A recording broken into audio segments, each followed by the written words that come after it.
Welcome to another episode of the Patio Pondering Podcast, where we try and find some clarity in complex agriculture.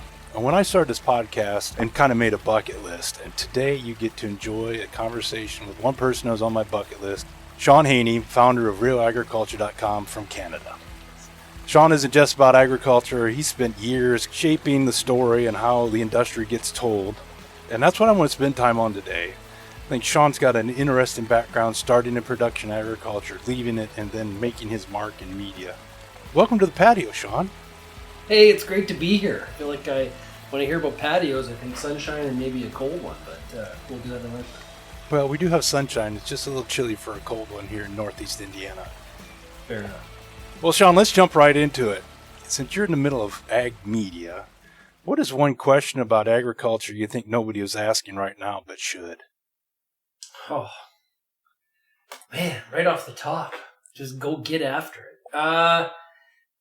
We're talking about around the periphery, but I'm starting to really wonder, should we be asking more questions right now about how much different our sector is going to look 10 years from now than it does today? And typically when we talk about the future, we're always talking about scale. Like, farm consolidation, farms getting larger, and that is definitely happening. But with, and you know lots about, you've been to China quite a few times. Things are changing there. That has always been a major purchaser of agricultural commodities. It's bailed us out in North America many times. What does demand look like going forward there? And if demand is going to look different there, that means that ag is going to look a little bit different here. And I don't know what that is, but it's just starting to feel as we go through this downward part of the profitability cycle, it's going to look different. And I'm not sure we're ready. Like in some ways, and believe me, I don't have all the, I do not have answers here. I just have, usually on that side of the mic, I have just a lot of questions. And we're going through these FBA programs. That is not, that bridge programs. They're helpful in the very short term. Long term, they really don't. They're not systemic. They're not long term changes to demand creation and things like that. Like we're in a bit of a struggle bus here right now, to put it that way. Well, I think you bring up a couple good points. And there seems to be a large discussion about get big or get out. And it seems to be a little more pointed now that we've gotten a little more tight. And I talked to two of my friends that are bankers, and we both disagree with that synopsis. Because the ones that we know about that have gotten big pay a premium for rent because they need more ground. They pay a premium for equipment because they're buying newer equipment. They're not really buying inputs a lot better than the typical farmer. I mean, $50 an acre, but not hundreds of dollars an acre. And in a lot of cases, they are now dealing with lenders of last resort. I mean, loan sharks in ag and paying a premium for money. Yeah.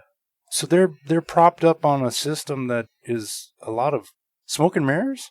So are we going to see a turnover of those type of operations? Well, we're seeing a major one in Western Canada. There's a very large farm that is selling off pieces or components of their very large land base. There's it isn't going like the scale route. It definitely doesn't solve all your problems. It just creates new ones. Mm-hmm. Banking is much more complicated as you're much more into a syndicated situation than dealing with, say, one bank. It may be several different institutions. I know this. I don't know if it's the answer is really big or the answer is really small. I know it's probably not in the middle.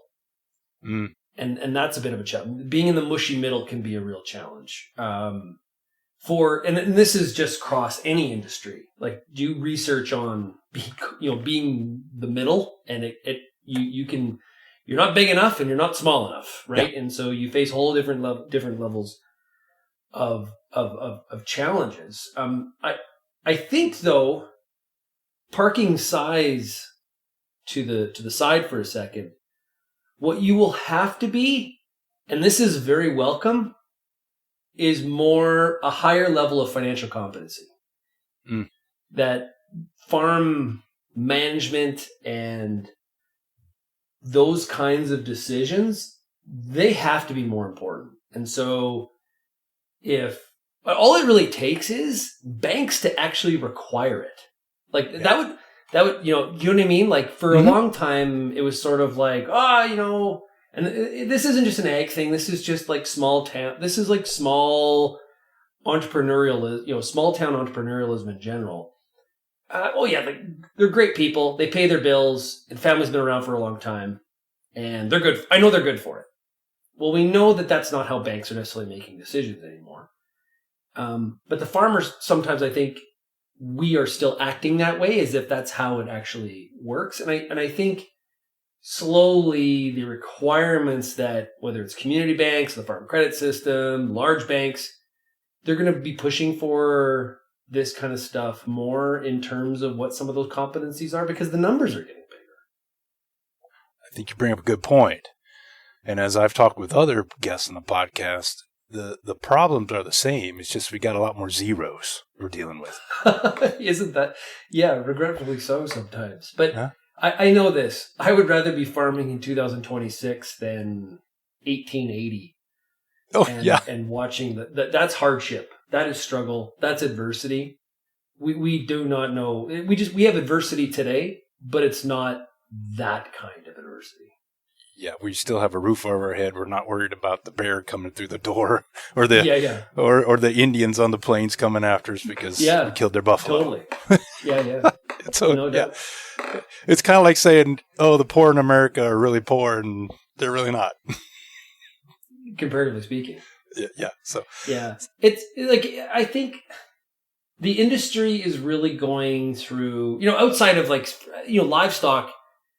Seems to be in a much better place. So you think about from a dairy perspective, the demand for protein, they fit into that narrative. Obviously, pork and beef fit in the demand for protein.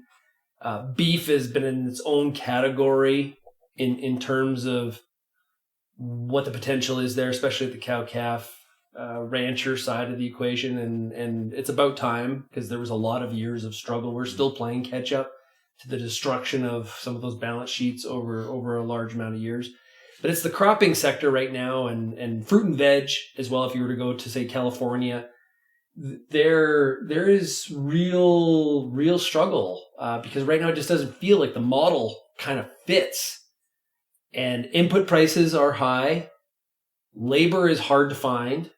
Autonomy has not delivered yet on some of the promises for the most part, especially in the broad acres, like the corn bean sector. And commodity prices have sloughed. And so, it makes sense how we got here. The question is, what do we do next and how do we get out of it? Yes, that's the big question, because I remember back to John Phipps doing one of his commentaries not long after he stepped away from the desk. And he talked about China's not always going to be there to bail us out. And this was a decade ago. Right. So talk about foreshadowing. Phipps is just always on top of it, that guy. Oh, yeah, exactly. He that's how I ended up on AgriTalk, was because John Phipps throwing my name out there as somebody he had met that thought would be good for the program. So I have a lot of thanks in my career to John Phipps opening some doors for me. The nice thing about John Phipps, he was contrarian enough, but was personable in the way that he was a contrarian. They made you think. Yeah. I have in my presentations, I have a slide. China may not be the customer we want them to be. Mm-hmm. I think that kind of, it describes it for the Canadian canola grower. It describes it for the American soybean grower. There's a lot of different commodities. And they're a large purchaser. It's not as consistent as our supply model is built for, right? We've built up a supply model from production where it's consistent. Like You look at where the corn yield has been and how we try to kill it 4 times in the year, and it just, wow, where'd all these bushels come from, right? And from a protein standpoint, we're really no different. They're not a consistent buyer like that. They're not a Japan, they're not a South Korea, they're not an Indonesia where they're different than China. China and India are kind of the same. Mm-hmm. Huge purchasing power, and we'll buy it when we need it. And so that is that's a challenge for us. And they are not. It's sort of like when you're running a retail, and I was in the seed game for a while where I retailed seed. My family, long history in the seed business. And when that really large farmer walks in the front door and is like, I want to maybe talk to you about buying some canola seed this year. You're like, woohoo, like yippee, right? You're selling more skids of seed than you ever sold before. And you get a really good black box refund from the seed company because all that increased business you did in the black box calculation. And then they don't come back next year. Yeah. And you know what I mean? It's hard to build a business around that. And that's kind of at times what China's like buying our ag commodities. Well, and the other thing about China, and this really came home with my last trip, they are on the edge of a massive change in their pork industry. They've gone through a huge change because of ASF and COVID. So I would put that in U.S. terms. They went from 98 to like 2015 in 3 years. So they got rid of a lot of small producers. But now they've gotten more efficient with their sows, and they're probably a quarter to a third overpopulated on sows. And what that equates to right now is the producers I talk to, they're projecting to lose between $20 and $110 per pig this year. Ooh. That's COVID-like for the United States and Canada. Yeah. That's going to do 2 things. Number one, it's going to force right sizing of the swine herd in China. And it's going to have the down effect on purchasing ingredients that they would buy from us or Brazil, soybean meal, corn, other inputs. So if you really look at the China thing, it's worse than just not buying 29 million bushels of corn from us or beans. Yeah. Like, is it true as far as how they're changing some of their rations in terms of what their actual meal requirement would be going forward? Yeah, they're trying to use some homemade, not homemade, but domestic fish meal products and grow finish rations so that they don't have to buy as much soybean meal. It brings its own challenges, but they're doing things so they don't have to depend on us or Brazil, even though they've got a massive infrastructure investment in Brazil. But it gets back to the bigger point. China is not there to bail us out like they were a decade ago. Yeah. Well, and what also puts pressure on us, like, if you're an American farmer and you're in the Corn Belt and you're not worried about Brazil, like Farm Journal had a study where it was like, what are you concerned about? And there was like, I wish I had the number right in front of me, but it was something like 20% of growers or something like that weren't concerned about Brazil. And I was sort of like, what are these people? Like, who are these people? That should be like one of your number one concerns, because not only do you have the main buyer that is not behaving the way that we want them to, we also have increased competition from a production side, right? So that's a whole nother. A lot of times we focus so much on China, but the reality is that South America, Brazil, and Argentina are not exactly helping our cause, because when there is real demand from China, we've got a real competitor that is creating us challenges as well. I have no idea what happened. Are you there? And you're back. I think that was all my fault. I have no idea what happened. I think that's the computer gods telling me it's time to upgrade. I was sitting there talking. I'm like, oh, he's fooling around with the cameras, and all of a sudden I'm like, no, I'm pretty sure I'm here by myself. By yourself. Yes. I was like, oh no, it's locked up. Well, we started off on a tangent and we got into China. I am really curious, Shaun, how you were able to grow RealAgriculture.com in what most would call a mature industry of ag media. What was it that you were able to do that set you apart and make you successful doing what you're doing? So if I told you there was like a great strategic plan, I had sat down and done all this analysis and, had gone, read all these Harvard business reviews and come up with this big thing, I'd be lying to you. A big part of it is actually the story comes down to having a passion for telling stories and being a broadcaster, asking people questions. And, when I first started RealAgriculture.com in 2008 with the intention of just rolling around with a camera and talking to people.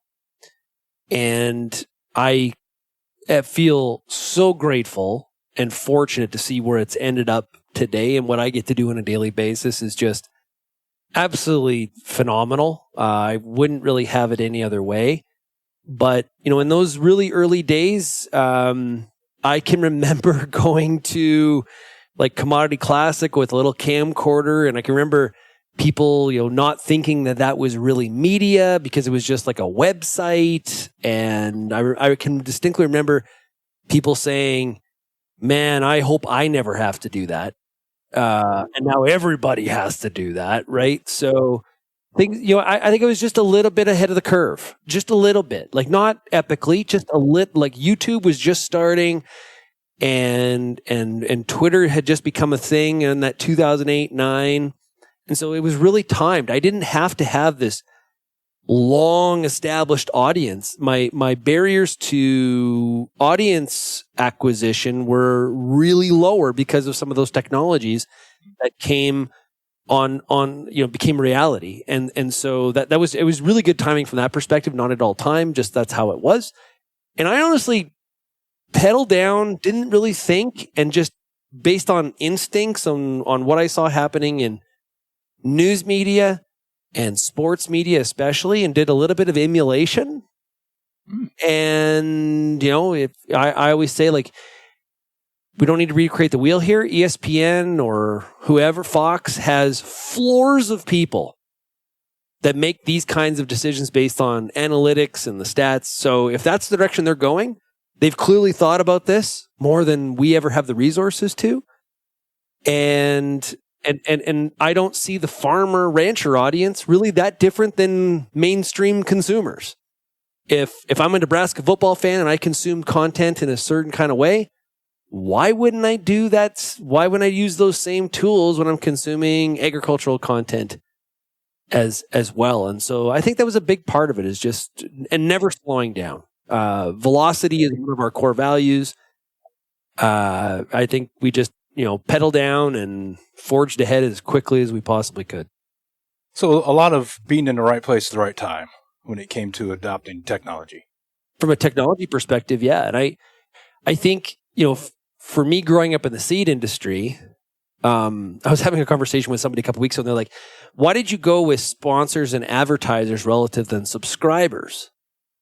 And I had said, well, really, that's my circumstance, to be honest with you, because I grew up in the seed industry, and we also farmed, so I knew lots of crop protection companies. So I had a path to sponsorship because I already knew a lot of the people, right? And so for me, that was a more natural path to actually start to pay some bills instead of just a whole bunch of expenses. But it was a good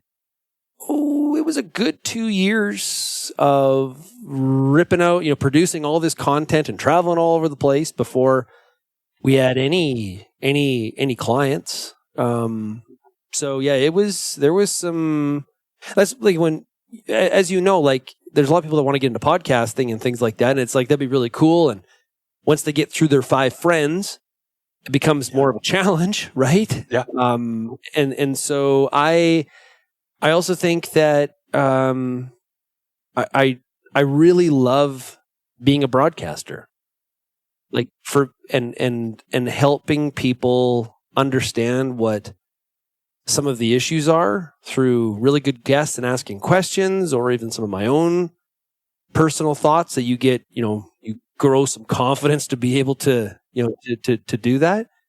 And I think that once you get over that kind of that hump of and you figure out how to turn it into, you can make a business of it, not just a passion. Because if it's a passion and you have no business, you're broke, right? So you got to be able to be passionate about something, but also there's a business justification for it.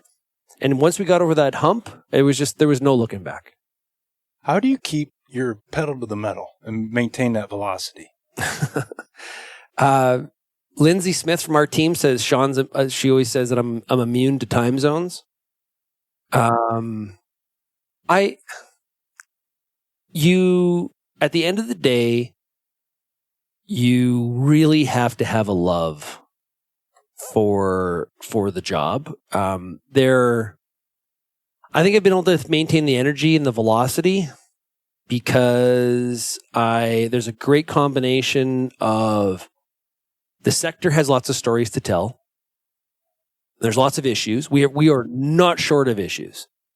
And if you combine that with the passion for storytelling, like to get that out, you've got a really good mix, and you can forge ahead. It's kind of easy to forge ahead. It's where there's so many issues and so little time, and I don't like this the same stuff. Like if you don't have that passion, you can't sustain it. But I think we've been able to sustain it because not only myself but the entire team. You try to recruit the tendencies and the behaviors for people that really have a passion for that broadcasting and that storytelling, because there's no shortage of things to talk about. Without a doubt. You could talk about the same story every day and make it exciting if you really had the desire to. Yeah, and every time you think you've talked about an issue enough, you probably haven't. Something comes out of the right field. Yeah, that's the thing, right? And so, if anything, if anything, it's sort of prioritizing. Like, okay, there's lots of stuff happening. What are the issues that are super important to our audience members today? What do we want to make sure that we have covered so when they open their email tomorrow morning, we have assisted them and they have more insight on a topic that is critical to their decision making today, or they need to be aware of. Like I think that if you approach it that way, I think we see this in mainstream. I think a lot where there's a difference between like going after stories in left field and like, I didn't know about that. Like that's kind of interesting. There's that. But then there's what I think we see a lot of is like the passion project for the reporter. And it's very detached from what the audience is actually going through. Do you know what I mean? Like it's detached from their reality. And I think you need to stay grounded in that. Is what is, because if you get detached from what the audience cares about, it's kind of it'll be a sort of a slow death for you as an information provider, because you're less valuable. So as you work with your team and you're making that daily newsletter, or you're doing your podcast or broadcast, how do you balance brevity with having the appropriate information and making sure you're not putting out puff pieces? Yeah, there's no shortage of that's an issue. I would say that's really fluid. And it's hard. I think this is really hard, and I don't know if anybody's really perfect at it, because the audience is sort of like we talk about the consumer. Like, consumers want this, consumers hate that. It's not this homogeneous, like one person that we are trying to target, right? Yeah. And it's the same with the audience. And so we have a philosophy that we try to meet the audience where they are.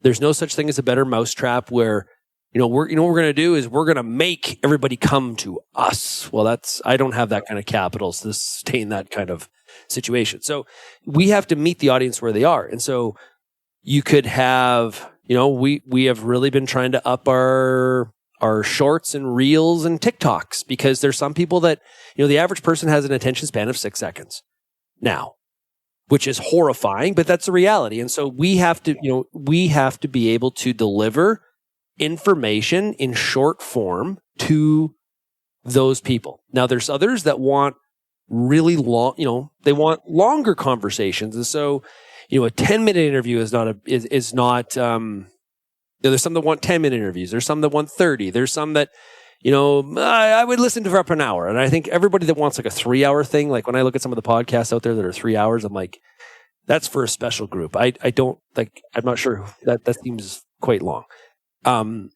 So there's that. There's some people that want to read. There's some people that want to listen. I'm an I'm an auditory learner. So the more audio that I can listen to, the better it is for someone like me. But I have a friend that comes to the site and, he's all about reading. Why aren't these articles longer? Why isn't there more details? Like, so I think it's a real challenge, Jim, to be honest with you. Because the audience is so darn diverse. There's no right way to, people say, what's the right length of a podcast? I have no idea. Who's the audience? And who's the person? Like, come on. Well, I think part of that goes back to the objective. And what I'm doing on a podcast is completely different than what you're doing with trying to get news out, either on a daily or even an hourly basis. So making that decision has to be tough. Getting back to a little bit more about Shaun Haney, how long did you have to grieve leaving the farm? Well, probably not as long as some people think. I was a terribly unmechanically inclined farm kid. So I am like somebody that I loved the business of farming.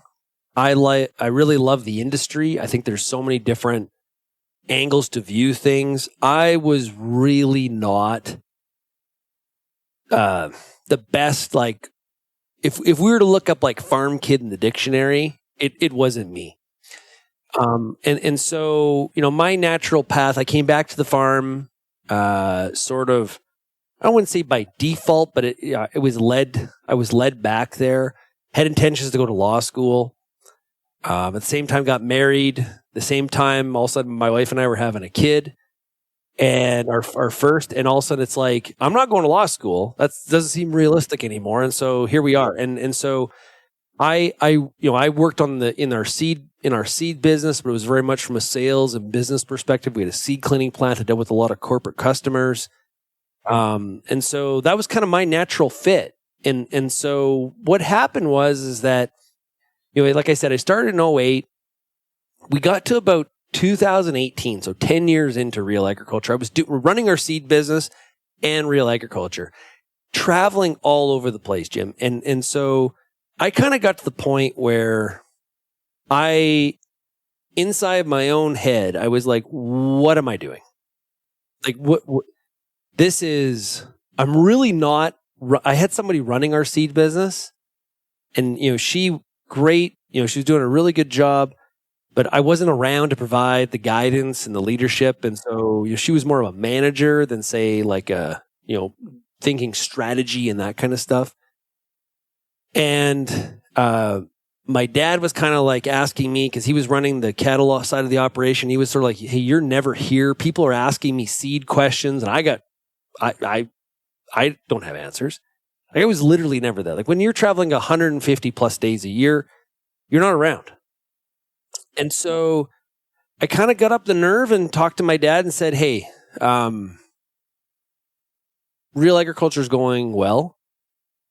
What? And believe me, it took me 6 months to get up the courage to have this conversation, because I was really, I would say scared, nervous, but how my dad was going to react. That home quarter that we were on had been in the family since 1927, when they moved up from Montana into southern Alberta. And so I said, what if we called the realtor and what if we put this up for sale and I could just focus on Real Agriculture full time? And a conversation that I was unwilling to have for 6 months, he was like, okay, let's do it. It was like a huge relief. It was a huge relief. And to be honest with you, the tougher person was my wife, because I had not had this conversation with her prior to having the conversation with my dad. And so that may be strategically out of order, Jim, to be honest with you. I'm not sure everyone should follow that advice. so that was a more difficult conversation because, you know, our dream, we had built our house on the place, and our plan had always been to be there, raise our kids there, and, you know, live that out. And that afternoon, the plan officially changed. So without her input. Yeah, without her input. Yeah, Jim, not very smart. But no, that was she understood. I've been married a little bit longer than you, and that would not be smart. Well, we're still married, and we celebrate 25 years here in May. So, okay. But she understood why. Not the what we had to do, but she definitely understood the why we had to do it, and it's been the right decision for us. And I'm still able to keep connected, obviously, to the industry. I'm living and breathing it every day. But to be honest with you, for my skill set and my interest, like where my aptitude kind of lies, I think I'm in the right spot now. Than running a 7,000 acre farm. I think this is like it kind of was a very circuitous route, but I ended up at a spot where I think I can add way more value to and benefit to the industry than had I stayed and done what I was previously doing. Well, there's two things. One, your wife knew a lot longer before you knew you were going to have the conversation. She just never told you. Yeah, probably. And number two, you sound just like my good friend Jim Bishop. Interesting. Whose family is in that large northern Indiana farm. They have some cattle. They raise seed corn. And he when I talked to him, it sounded like you. Like, hey, I love the farm, but man, I wasn't a farm boy. So it's great that the two of you finally found the place where you need to be to really help ag. I think it's what we all got to do, right? And yeah. I think we put a lot of pressure on. If you think back a generation, how much it was like, you know, a kid would be in their sophomore year of high school or something like that, and it's like, hey, what do you want to do with the rest of your life? And we would make them commit to it, you know, upon their senior year in high school. They were like making a lifetime commitment, and what a crazy, unrealistic expectation. You don't know shit. You don't know anything. I'm 48, and I feel like I'm just kind of grasping. I might know some stuff now, and so I think today's trend of where, you know, we're you know, there's multiple careers. There's, you know, not just multiple jobs, but there's multiple careers, and we're like, you know, we value experiences. Like, oh, you did that. Well, those skills are transferable over here. Like, to me, that's a way better. It provides the opportunity for somebody having more fulfillment in their career. The way the trend has gone versus how it was in, say, you know, 1960 or something like that. Yeah, I use that. It's the more liberal with a small L view on experiences and education. Yeah, absolutely. Yeah, absolutely. So as you made that jump to broadcasting, were there any people that you emulated, that you used kind of as your beacon of, I want to be like them, or I want to incorporate some of the things that they do? Oh, man. I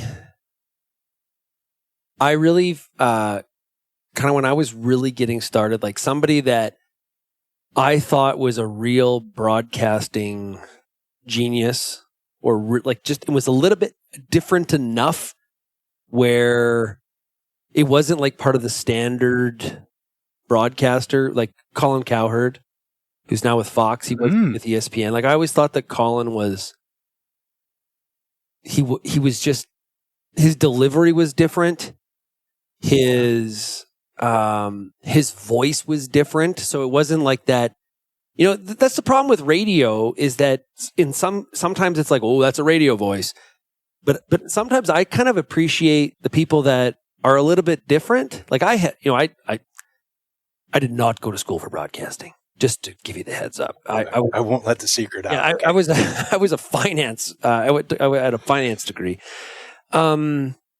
And so like I really always liked somebody like Colin, somebody I really appreciate now because I think they get today's audience and they're an old dog, and that's like Tom Keene on Bloomberg. Mm-hmm.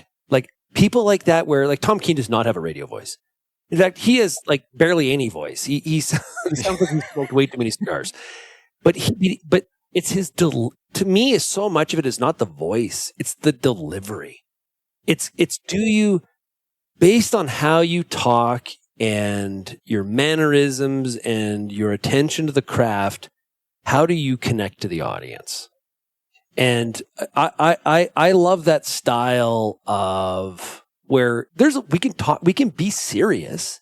We can be really serious. There's a lot of serious stuff we should talk about, but we can also be normal and shoot the shit. No different than if we were across the table from each other at the local pub. And, you know, the example I give around Tom Keene a lot, he's talking, you know, enough about the equity market and what's going to happen and, you know, where we think things are headed.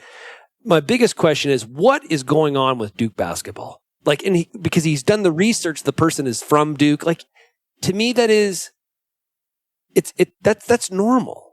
And I think that's actually what it's that connection that people have to their broadcaster of choice. And there's lots of, the days of Walter Cronkite and all that kind of stuff are over. We don't, you know, one of the common questions I get from people is, you know, who do you go to for information? It's not, that's the problem. Your question's incorrect. It's not who, it's where. And the diversity of the voices you're listening to and those kinds of things. The broadcasting game has changed a lot. But those are two names that come to mind. I love talk radio. I listen to, well, my wife would say it's an unhealthy amount, but I think it's perfectly normal, Jim. I listen to a lot of different talk radio, not just politics, but also sports throughout the day. And a lot of times I'm listening for the craft of radio versus the content. Sometimes the content's important. I listen to stuff I'm interested in, but I really pay attention to the craft. And it's a very cool business. Well, you bring up talk radio. Here's a name from the past. I used to listen to Bruce Williams, the financial host. Yeah. That was syndicated Westinghouse and a Group W. Yeah. That was back in the 80s. And it wasn't scripted. It was a call-in show and people would talk about, but it wasn't, it was just Bruce telling his opinion, and it wasn't scripted. And I think that's what you're talking about with what you've done with Real Agriculture is, and the way you deliver it, it's not scripted. It's not Walter Cronkite. We have to talk about this and this and this and make sure we don't talk about this. Your ability to adapt to an ever-changing media and not follow a script is kind of leading the edge on agriculture. Well, that's interesting. I appreciate that. Some would call it unprepared, but I wear the badge a little bit differently. Because I think, you know, when I prep for an interview, I have, you know, I've done my research in the sense I listen to a lot of news. Okay, so sure. So I think it's important to think about what the first question is going to be. And then once we get through that, I think it's about listening to what the person says and seeing are there threads to pull on? Is there a follow-up? Like they didn't really answer the question. Like, you know, like last week I interviewed Deputy Secretary Stephen Vaden from USDA, and I had one question written down. And the rest was all of that. It's just listening to what he said and trying to get some info out that I think would be appealing to the audience. Well, I had a guest on the podcast before this where he described it as the way that you and I interview, we just have a runway and we lay it out and we let the guests land how they want to land. Yeah. That was a nice way to describe it. I think that is good. I like that. Never heard it that way, but I think that's a good one. Yeah. Yeah. So how did you get hooked up with Chip Flory and Jim Wiesmeyer? A moment of truth here. That is my favorite hour of the week. Awesome. Listening to Friday's the free for all. Agri-Talk. And the free for all with you three and whoever is in the middle of it. Yeah. So Phipps is a part of this story. And it'll be 10 years this fall that I've been on AgriTalk on Fridays. And I owe a lot. I have learned so much from Chip and Jim over the years. And it started where the NAFTA renegotiations were going to happen. And President Trump at the time was candidate Trump was talking a lot about supply management, and we're going to fix that, right? And then became president and became this, big deal. And so there was at the time, Mike Adams was the host, and it was John Phipps, Chip, and Jim on the free for all. And Phipps was getting to the point. I had met Phipps earlier he had spoke one time in Saskatoon, Saskatchewan. I had met him there numerous years earlier. I'd interviewed him a few times. And actually it was Phipps that had suggested to Mike, had said, you know what, I'm winding down here. I don't want to do this as much anymore. But I do know this Canadian we should have on to find out what was supply management. And so that was my entry into the show. And as Phipps backed away, I was invited back more as a semi-regular panelist for a while. And then as time went on, Mike left, Chip became the host, and Chip kind of more like formalized it every week, even more so than and Mike kind of had me regular by that point, but Chip really solidified it because when a host changes, things can really change, right? Like we used to do this, I'm not, and Chip didn't do that. He really, he has been so gracious in giving me the airtime on, what I consider to be the flagship of farm radio in America. And, so, there's so many times early, like if I would hate to go back and listen to some of those early appearances, because it's a show where there's the prep is on you. So Chip will send out a list of the topics we may discuss. And when I say may, there's no way we're getting to all of it. And it could be a little bit of panic some mornings where it's like, oh crap. But there's a lot of pressure to stay on top of it throughout the week. We have a group chat between the three of us where it is highly active throughout the week. There is agreement, there's arguing. It's all the good stuff that friends do that work together. And it has been a great 10 years of being on AgriTalk on Fridays. It's one of your favorite hours of the week. Honestly, it's one of mine as well. Mm-hmm. It's the blend of the three of you. Chip runs the rudder. You got Wiesmeyer talks about, back in my day, and then you with this interesting perspective. Now that leads me to the next question. How do you maintain your Canadianness when you're doing so much with U.S. agriculture? I'm a good chameleon.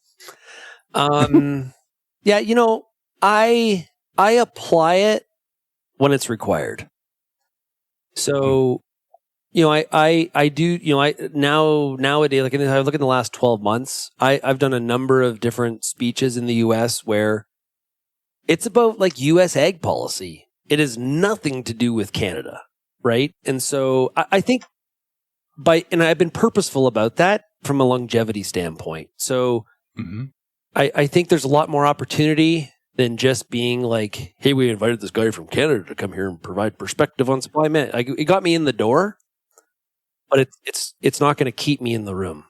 And so I have been purposeful in really trying to understand what is happening on the ground in the U.S. from an agriculture perspective.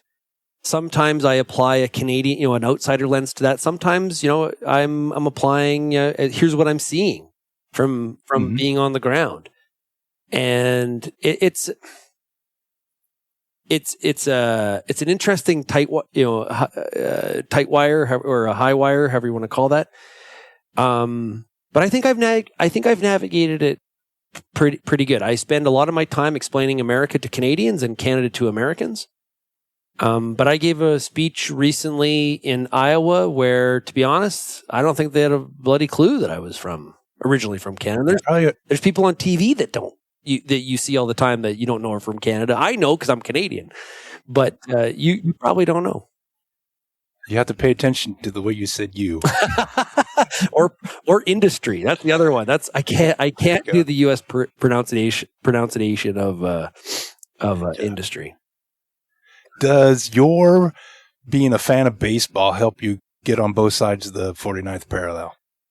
It does, but I would say the closest way to an American's heart is through college football. I've always without a doubt. Yeah. So your Nebraska reference earlier. Yeah. So that was, when I first started getting, having clients in the U.S., I was very persistent in make sure I knew, try to find out where they went to school. Do I know something about the team? And just, just being interested in what they're interested in, which I think is just good communication. I think that's the real gateway into building relationships with people, especially, in the Midwest. But baseball is definitely a close second for sure. Well, at least it gives you something to give Wiesmeyer a hard time about the Nationals, the team in DC. What's he talking about? They're terrible. The Blue Jays are not off to a very good start either. But the Nationals are not very good. Oh yeah.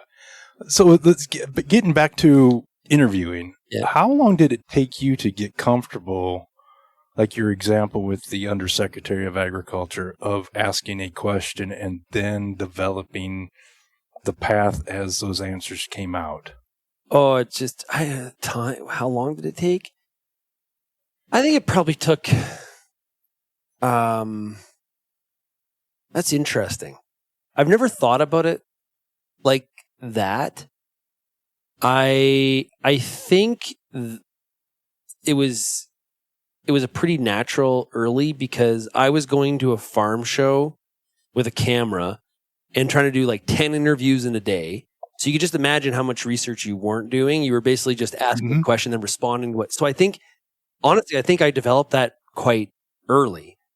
What I think what takes more reps is more so asking the tougher questions. Like, so it's not like just like everybody can ask a softball. But it's trying to make sure that it's like this balancing line of asking a tougher question, but not coming across as like you're being an asshole. Like, you know what I mean? Like there's that. And so, but I think for the most part, people in those kind of, if you want to use Deputy Secretary Vaden as an example, he's used to tough questions. And so if you didn't ask him tough questions, he's probably going to think, that guy's not very good. Do you know what I mean? Like, this was a waste of 20 minutes. Yeah, he wants to be challenged, and there's a little bit of a game to it as well. Wait, that wasn't actually my question, right? That's interesting, but let's get back to the issue at hand. Like, so I think that takes longer, and the confidence. One of the other things that's really difficult, I think, as a broadcaster that really takes experience is the difference between recorded versus live. For one, I actually really enjoy live radio more so than recorded, because it's a whole mental focus. Like when you are live and there is no net to grab you. So you need to really be in a different mental like preparedness.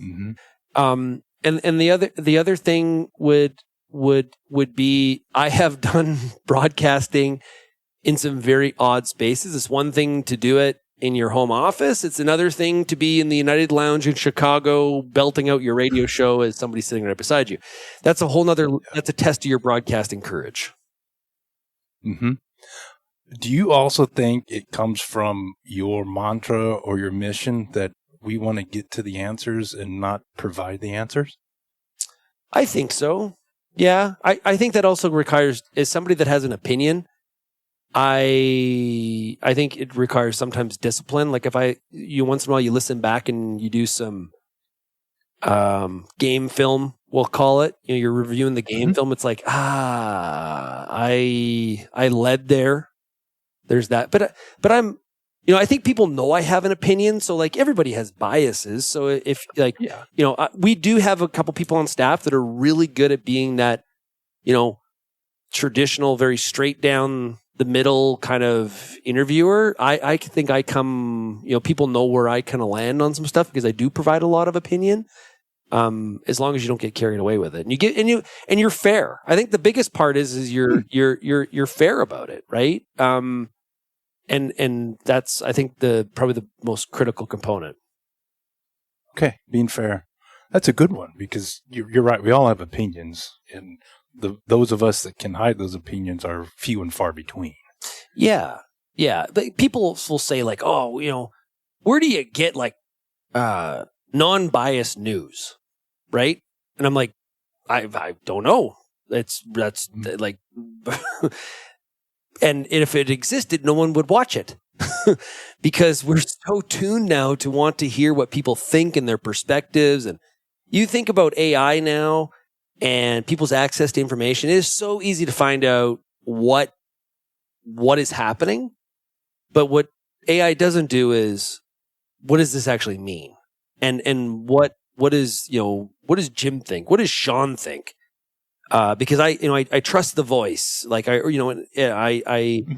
appreciate their perspective or how they would look at it. That's what, right. At least till now, AI can't do. So I think it's more and more, we're going to just continue to see more. Here's what the reaction to this is versus, there's a reason why the major TV networks have gone to being slanted in one direction or the other, is because people they may say they want bland, objective news, but they don't, because their viewing habits say so. Well, that's interesting you bring that up, because I used to be an avid NPR listener. Like, it was on all the time. And I don't vote that way. But I appreciate the news. And with us being on Wi-Fi and Bluetooth and podcasts, I don't have to hit that. Well, I lost my phone, so I had to go to the radio, and I listened to NPR, and it was refreshing and infuriating at the same time, because they had opinions that were different than mine, but I got to listen to something different. Yeah. Oh, so we're very similar. Okay, so if I showed people my Spotify, they would be terrified, because it is very wide in, let's just focus on politics for a second. It is very wide in political scope.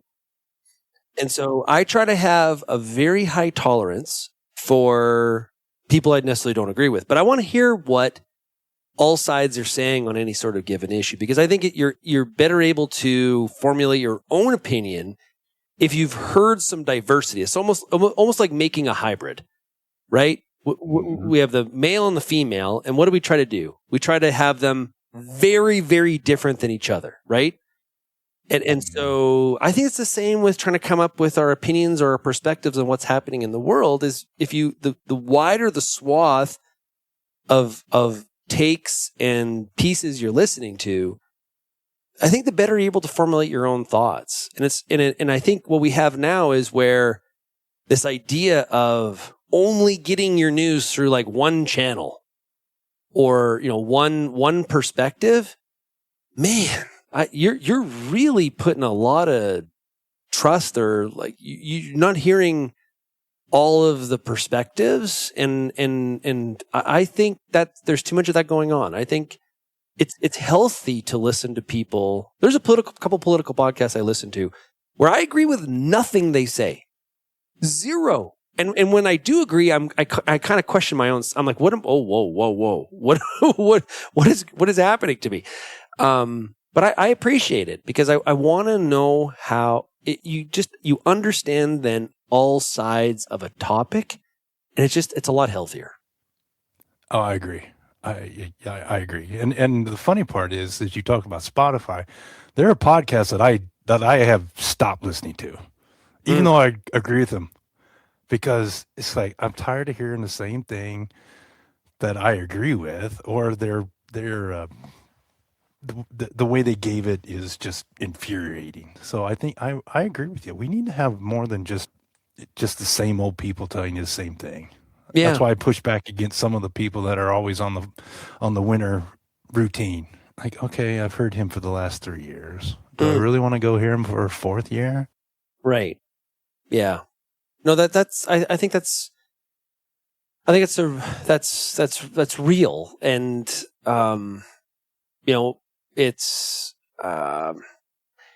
it's not helpful for bringing people together either. Like, to really like create sort of by like people. There's more things that people agree on than disagree. For like, if you really get down to it, and a lot of what is propagated now is because negativity sells. Like, if I look at our own headlines, when we're negative on a headline, higher probability that gets a lot of traffic than when you're positive.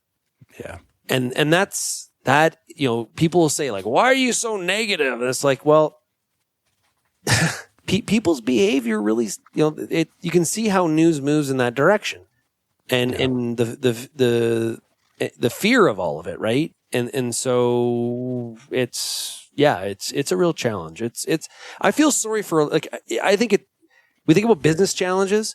Running a media company in the mainstream right now, that is a job I would not want. It is like you're just constantly cutting jobs.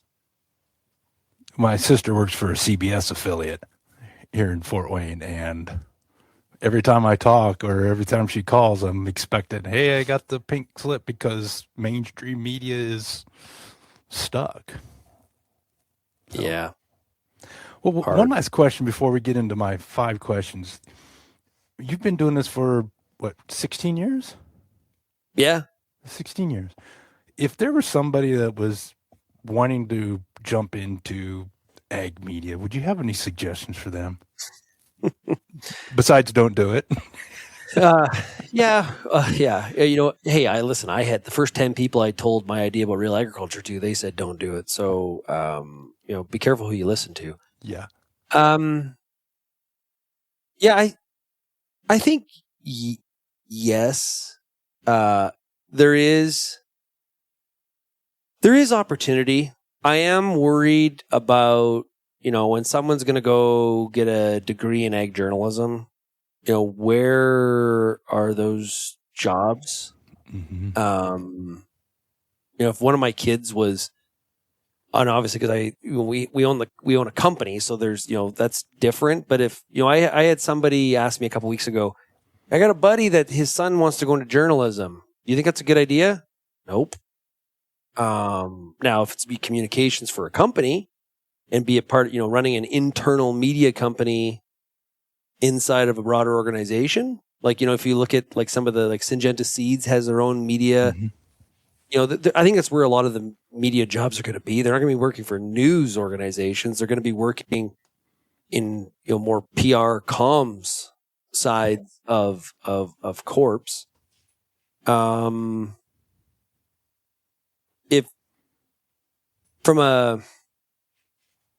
I have a lot of people that come up to me and say, hey, I'm going to do a podcast. What should I do or not do? And, I referenced it before, which was this whole, once you get through your 5 friends, who are you going to talk to? Mm-hmm. I think there's a lot of people that get into podcasting and things like that because they think they're going to be, famous. That's not exactly a path to happiness if that's what your goals are. No. If you are really interested in telling stories and trying to draw things out of really interesting people, and you are interested in the craft of it, I think there is opportunity. I think somebody was saying to me last week, like, we've got to be kind of at the max of podcasts. I'm like, I don't know if we are, to be honest with you. I don't think so. At all. And I think, in some ways, there's a lot of stories in our industry that aren't being told, haven't been told. And so I think there is opportunity. The question is how you monetize it. That is the real, I think that's the big challenge. I agree with that one. I see it with people that are asking about getting started in podcasts, and they want to start with a USB mic and use their cell phone as recording. And if you want to be serious about it and at least get into it, spend a couple bucks. Mm-hmm. If you're going to be serious, do it a little bit. So, but yep.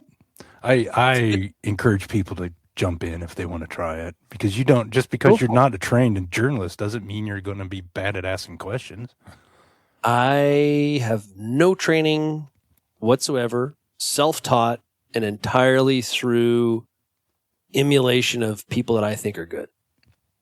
That is the reality of it. And, I'm a member of the National Association of Farm Broadcasters. I go to that meeting and I hear some voices that I wish I dreamed of, or wish I had. Yeah. Right. And so I think I'm kind of proof that when somebody says, "Oh, you got a really good," I really like your radio voice. And it's sort of like that seems weird to me because I've never, cultivated it. I never cultivated it, but to me, it's there is definitely opportunity. Like, just look at what some of the farmers are doing with their YouTube channels, and like there is just and that didn't even exist really, like 5-10 years ago. Like it's to me, it's there is a lot of opportunity out there to cultivate an audience, and if you have a passion for it, go for it. Yeah. This is not the time to roll up in a ball and say, leave it to the experts. No, because I think more and more people want real perspectives. Like that's in a roundabout way. When I had drank too much beer one weekend with a friend and came up with the URL RealAgriculture, I was really like, it made me seem a lot smarter than I really am.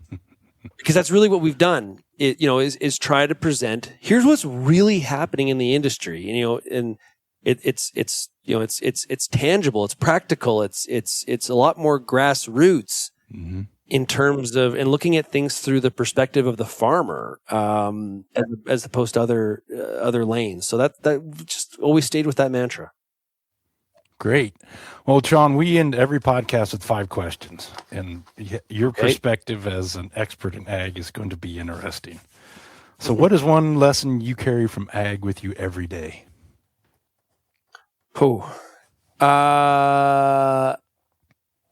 The sun is always going to come up tomorrow. We are eternal optimists. We are. Yeah. Yeah. It might be bad, but it always could be worse. That's right. Yeah.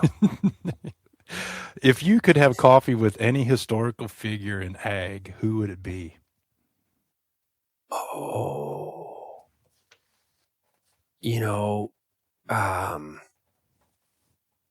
I just did an interview on this and it comes to mind. And his name escapes me. The guy that founded Pioneer Seeds, because Pioneer's 100 years old. Henry Wallace. Mm-hmm. That would be cool. Because just like to do here's what you thought. Like when you were fiddling around with these corn plants, here's what it turned into. What do you say about that? Like, talk about you had a trajectory you thought or a perspective where this could go, even in the early days. Now look at it, and I think that would be really, really cool. Yeah, that would be like, oh, I didn't intend for it to be this, but yeah, and like think about like those decisions in the early days of what he was doing, and the impact that has had on the sector, and what we were able to do today with the corn plant versus it's actually mind-boggling. Like it gets back to the consistency of the production and drought and too much water and the heat and like we just have so much more resilience in that crop at this point. We have a hard time marketing all of it. Yes. But it is, yeah. I think going back and somebody that just their early work led us to this. Now it's just, I think that's fascinating. Totally fascinating. What is one quirky or underappreciated thing about agriculture more people should understand? The capital. The capital required, and to that, the capital investment. And from a farming perspective, you get one turn a year, right? It's not like if I'm at an auto plant and boy, this week's production has created this one negative output. Next week, let's change it up. Let's do this, and we'll fix it.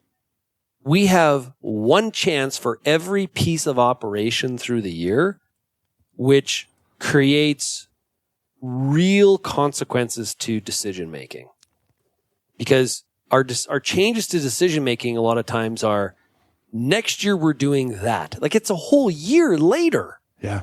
Right? Like we're and livestock can be a little bit different. Like if you're in a poultry operation in a barn, like it can be a little bit different. But like from what I think from a farming perspective, we got one turn with all of this capital invested.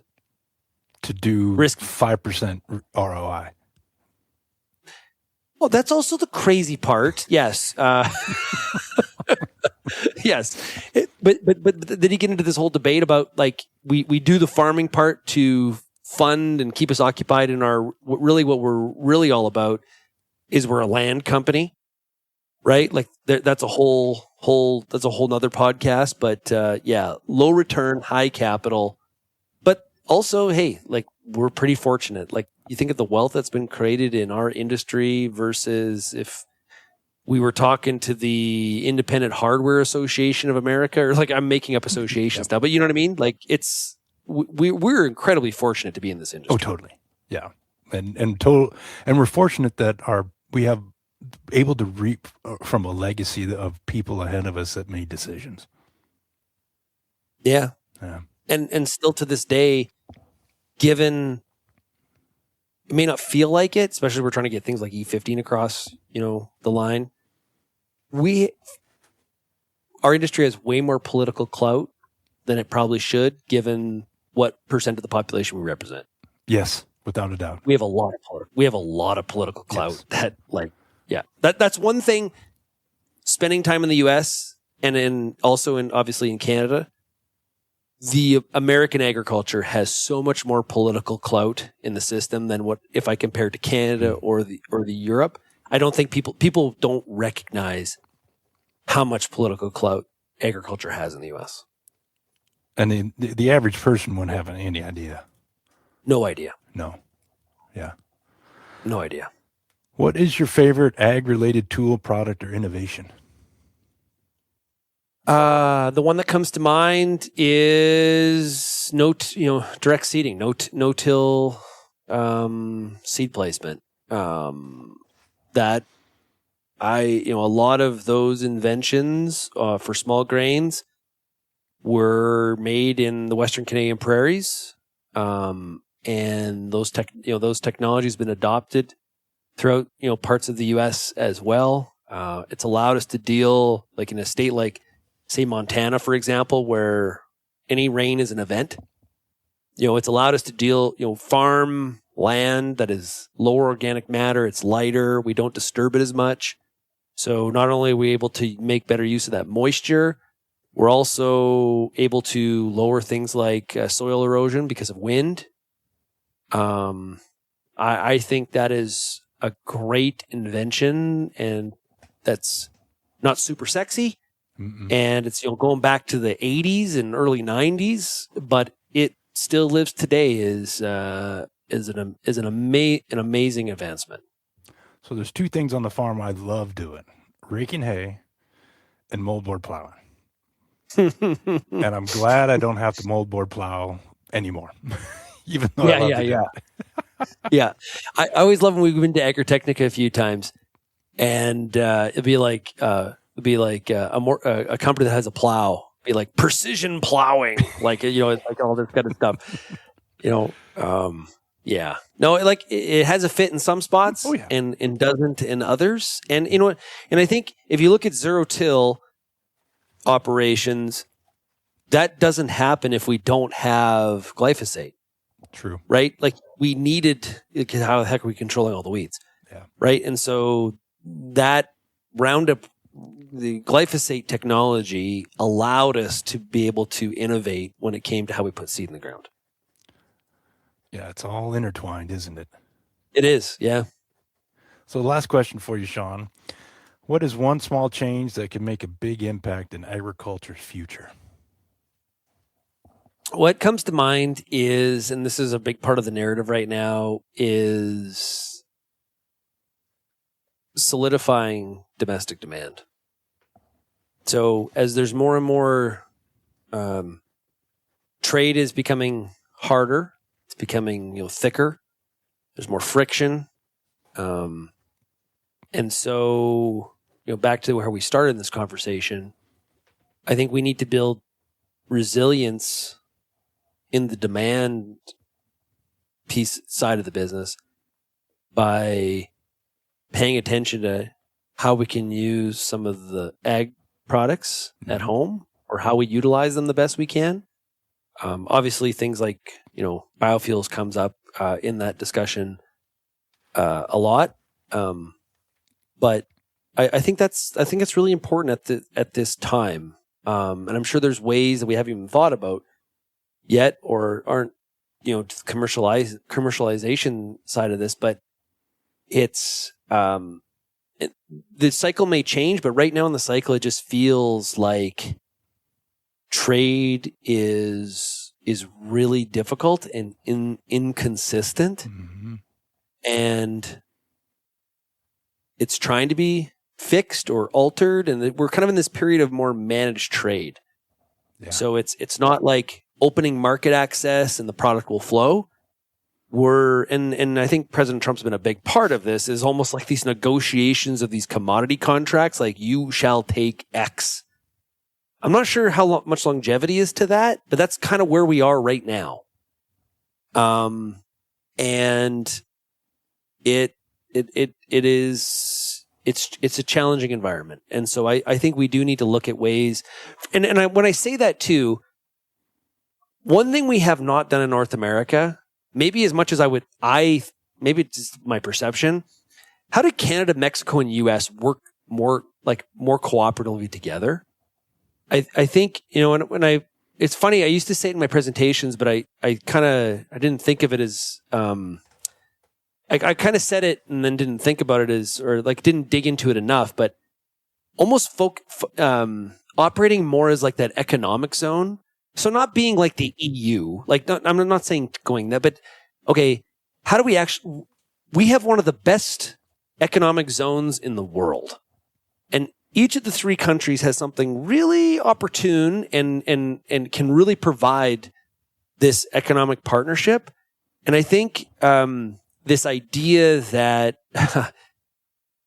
we're not that is really short-sighted. That's right. I do disagree with the administration on that. Like, I think there's things Canada does for the U.S. or Mexico does for the U.S. and vice versa that we don't give enough credit for, and like we should be trying to up our game, especially in competition with South America and Asia. I think that we need to be thinking more collaboratively, similar to like we did on the RVOs, how Canadian and Mexican feedstocks are considered domestic feedstock. And Canada is the largest purchaser of U.S. ethanol. Like some of these puzzle pieces are all there, whether we like it or not, or whether it's the narrative out in the media cycle or not. I do think that improves our industry as well. Well, just think about pigs. Now, how many pigs come from Manitoba to Iowa or South Dakota and get fed? A lot. And then we butcher that pig in Sioux Falls, and then we send parts that we won't buy in Canada or United States to Mexico. Mm-hmm. And then you talk about ethanol industry. I mean, we're already connected. Let's just take advantage of it. Yeah, and it's okay to say it. Yeah. Right? Like Canada purchased a record amount in 2025 of U.S. feeder cattle. Like 500,000 feeder cattle came north. Wow. Into Canada. Right? Like that's a lot. It's a record. Like it blew away the prior record by like 100,000 head. And that's at the same time they weren't coming across the southern border because of New World screw worm. Yeah. Yeah. That's crazy. I know. So that's the one thing I think we could, our industry has a lot of challenges and we have a lot more competition. Thinking about South America and some of the things that Russia is doing from a small grains perspective and with, so I think we got to know where our strengths are, and our strengths are being more collaborative from a North American perspective. I agree with that one. Yeah. There's your Canadian perspective coming into funnel. There you go. See, I weaved it in there. Wove it in there. you know. Yeah. I hear you. Well, Shaun, this has been great. I appreciate you taking time. I love your perspective on the U.S. and North American agriculture, and the perspective that you give through the way that you share stories is well appreciated by me. So thank you for taking time today. Jim, I really appreciate this opportunity. This was fantastic. I know we've been trying to get this together for a while. Fantastic. And I just wish everybody out there a great 2026.